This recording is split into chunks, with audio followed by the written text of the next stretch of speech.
సమాజంలో ఎన్నో ఒడిదుడుకులు ఎదుర్కొంటూ రోజువారీగా ప్రశాంతత లేకుండా జీవనం సాగిస్తున్న ప్రజలు ధ్యానంతో మానసిక ప్రశాంతతను కోరుకోవాలి అని కదిరి మాజీ ఎమ్మెల్యే భార్య డాక్టర్ ఉషారాణి జ్ఞానజ్యోతి శిక్షణలో మహిళలకు తెలియజేశారు. సత్యసాయి జిల్లా కదిరి నియోజకవర్గం నంబులపల్లికొండ మండల కేంద్రంలో జిల్లా పరిషత్ ఉన్నత పాఠశాలలో జరిగే అంగన్వాడీ కార్యకర్తల శిక్షణ కార్యక్రమంలో భాగంగా డాక్టర్ ఉషారాణి పాల్గొని జ్ఞానజ్యోతి బర్త్డే కార్యక్రమం చేశారు. ఈ సందర్భంగా మహిళా డాక్టర్ మాట్లాడుతూ జ్ఞానజ్యోతి శిక్షణలో పాల్గొన్న అంగన్వాడీ కార్యకర్తలకు ధ్యానంపై పలు విషయాలు తెలియజేశారు. శిక్షణలో మహిళా అంగన్వాడీ కార్యకర్తలతో పాలు పంచుకుని జ్ఞానజ్యోతి బర్త్డే వేడుకను కేక్ కోసి పంచిపెట్టి సంతోషం పంచుకున్నారు.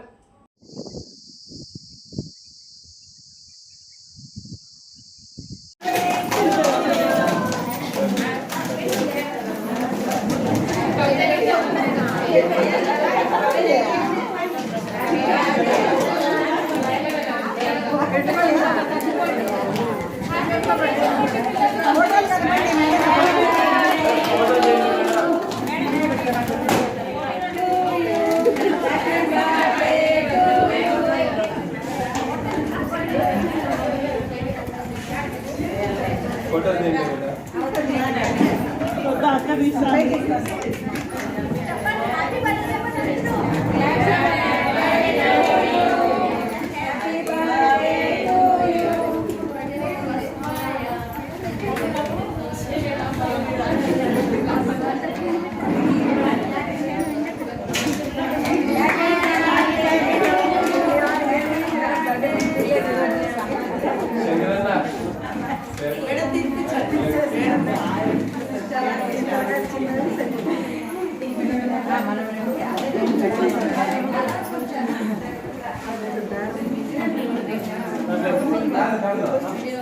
కూర్చోని అందరూ